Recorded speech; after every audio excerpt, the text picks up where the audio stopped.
everyone. It's been such a long time since my last video. I want to start by apologizing. I feel like I haven't really been doing YouTube content for a while. Unfortunately, or should I say fortunately, I've had a very productive year in terms of my professional life.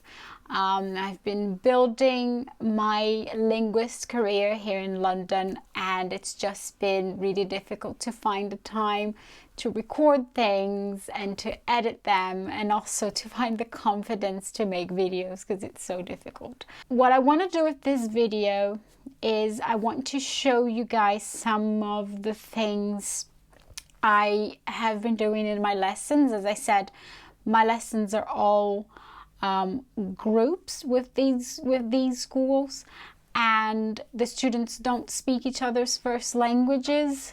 Some of the groups, or actually the majority of the groups at the moment, are A1, A2.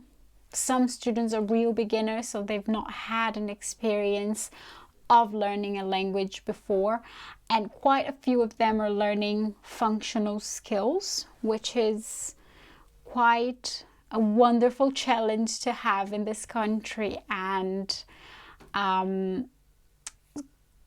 it's also quite difficult because of their needs, because many of them have very little English, and I've found it quite difficult to motivate them at first, but I've done a few things, and I think 3 of them have made a lot of difference, so I will be sharing these with you. Hopefully, if you're doing something that has made a lot of difference, please leave a comment as well, as I'm still building up the confidence, the materials, and the skills that I need to be an amazing online teacher.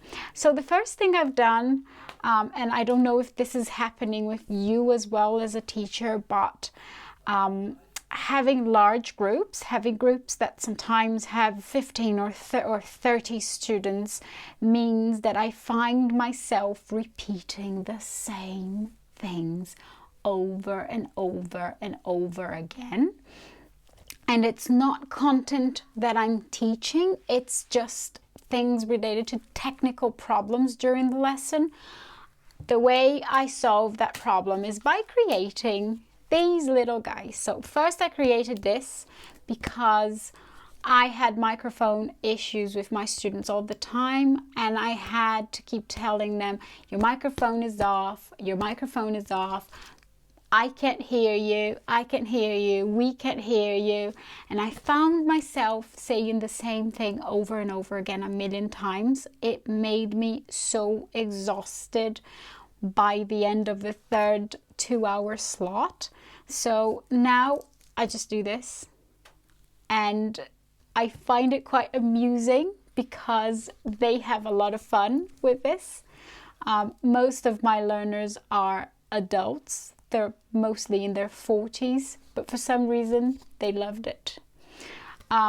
With especially beginners, you will find that a lot of the time they don't want to turn on their cameras, but it's not because they want to ignore you.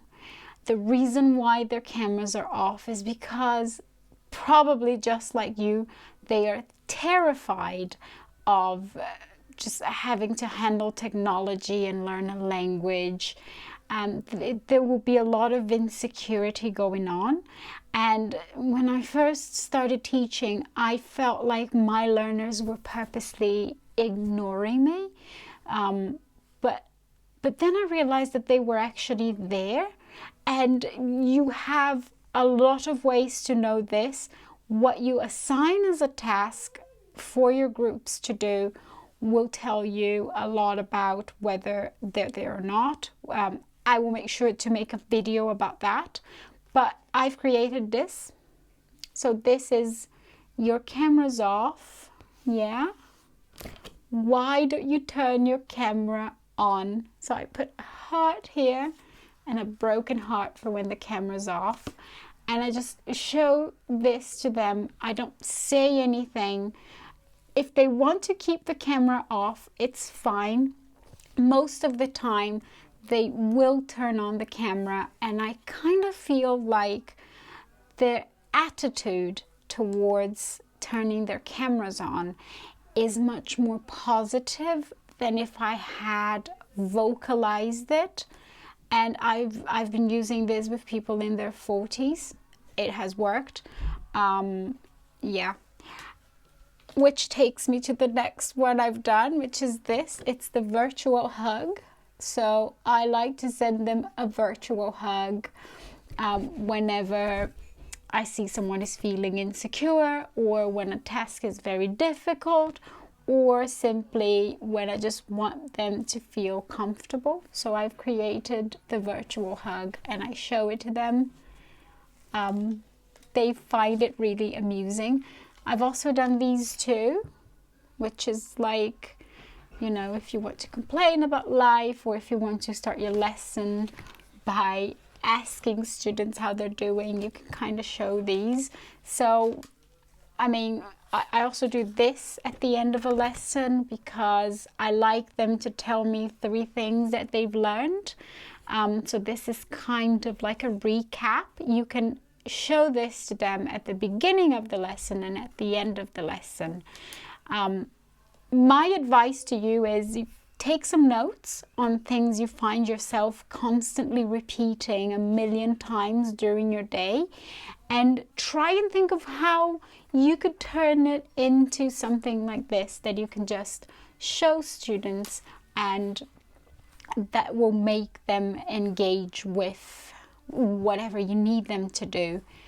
This has reduced my exhaustion by a lot, and I think it gave my students a feeling that I'm walking the extra mile. I'm not just creating stuff for them to do online.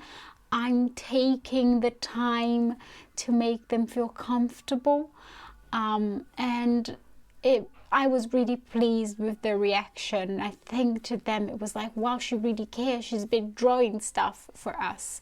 So this was very helpful. The second thing that was very helpful was that I started to use WhatsApp as more than just a tool to communicate with students. Whenever I drill pronunciation in my lessons, I take the phone and I also record myself on WhatsApp in front of the camera. So if I'm in front of the computer, I will turn on, I will go on WhatsApp as well, and I will make a recording at the same time as I speak. The result, and I kind of record it like this, so you only have, you know, the mouth.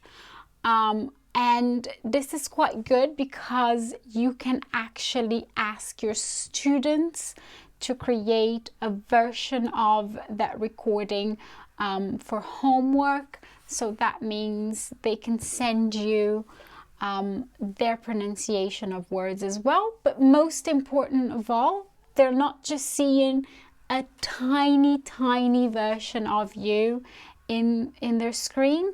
They will be able to see it and hear it from their phones, and to repeat it in a way that's much more comfortable to them. So try doing that. Depending, you can place your phone in front of the computer in a way that it won't actually appear in your webcam, and then you just record your lips, and it will help a lot when you're drilling pronunciation.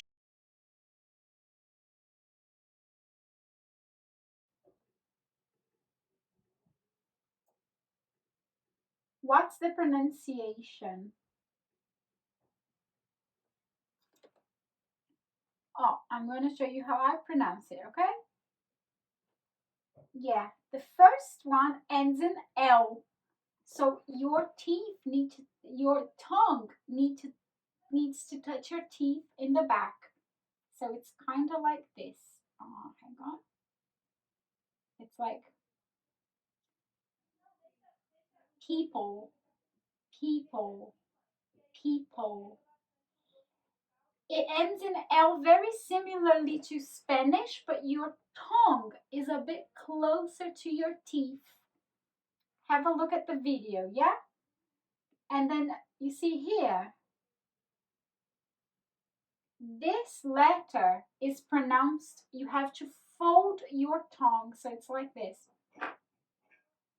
R, r, r, r, r, r, r. So we say friends, friends, friends. Good. Have a look at the video that I sent you.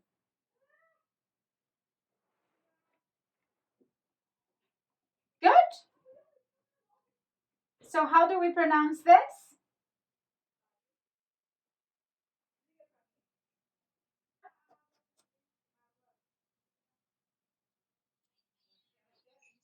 Okay. Good. Yes. Where is your video?